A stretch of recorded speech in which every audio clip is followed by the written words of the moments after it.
ఓ తండ్రి చేసిన పని యావత్ ప్రపంచాన్ని ఇప్పుడు తీవ్ర దిగ్భ్రాంతికి గురిచేసింది. రండమ్మ ఆధార్ అప్డేట్ చేసుకుందాం అని నాన్న పిలవగానే ఆ చిట్టి హృదయాలు ఉత్సాహంగా బయలుదేరాయి. నాన్న ఎక్కడికో తీసుకువెళ్తున్నాడు బయటికి, సంతోషంగా కాసేపు తిరిగి రావచ్చు అనుకున్నటువంటి ఆ పిల్లలు విగత జీవులుగా మారారు. అమ్మ వెంటనే వచ్చేస్తామమ్మా అంటూ తమ తల్లికి వీడ్కోలు చెప్పారు ఆ పిల్లలు. కానీ ఆ బిడ్డలకు అసలు విషయం తెలియదు. ఆ అల్లరి పిల్లలు ఇక ఎప్పటికీ తమ ఇంటికి తిరిగి రారని ఆ తల్లికి తెలియదు. తీసుకువెళ్లిన తండ్రి ఆ పిల్లలను గోదావరిలోకి తోసి తాను ఆత్మహత్యకు పాల్పడతాడని. ఈ దుర్ఘటన తూర్పుగోదావరి జిల్లా మలికిపురం మండలం లక్కవరం గ్రామంలో జరిగింది. షిరిగినీడి దుర్గాప్రసాద్ అనే వ్యక్తి ఫైనాన్స్ వ్యాపారం చేస్తుంటాడు. అతనికి భార్య నాగవేణి, కుమారుడు 13 ఏళ్ల మోహిత్, 9 ఏళ్ల కుమార్తె జాహ్నవి ఉన్నారు.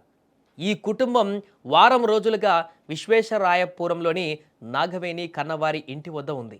పిల్లలను ఆధార్ అప్డేట్ చేయాలంటూ బైక్పై బయటికి తీసుకెళ్లి బయలుదేరాడు ఆ తండ్రి. ఎంతసేపటికి తిరిగి ఇంటికి రాకపోవడంతో బంధువులు వెతకడం మొదలుపెట్టారు.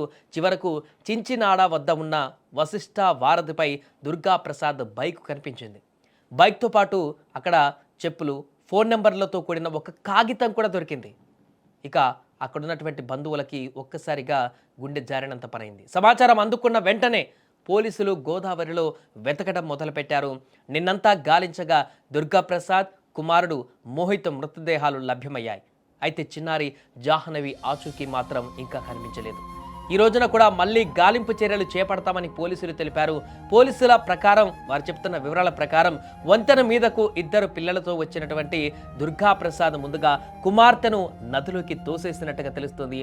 ఆ షాకింగ్ ఘటన చూసిన కుమారుడు మోహిత్ భయంతో పరుగులు తీశాడు. అప్పుడు తండ్రి అతన్ని కూడా వెంబడించినట్టుగా తెలుస్తుంది.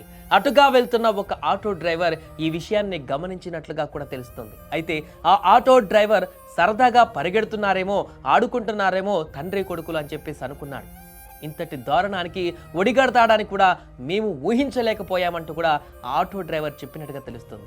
సో 2 పిల్లలతో సహా ఆత్మహత్య చేసుకోవాల్సినంత పెద్ద కష్టం ఏమొచ్చిందని బంధువులు, స్థానికులు ఇప్పుడు తీవ్ర ఆవేదన వ్యక్తం చేస్తున్నారు. కుటుంబంలో కలహాలు ఏమైనా ఉన్నాయా, లేక ఆర్థిక సమస్యలు ఏమైనా ఇబ్బంది పెట్టాయా? వెంటాడి మడి కొడుకును చంపినటువంటి దయనీయమైనటువంటి పరిస్థితి ఆ తండ్రికి ఎందుకు వచ్చింది? ఎలాంటి కారణాలు ఈ యొక్క బలవన్మరణానికి దారితీశాయి? అంటే వారిని ఒక రకంగా హత్య చేసినట్టు పిల్లల్ని తను బలవన్మరణం పాల్పడ్డాడు.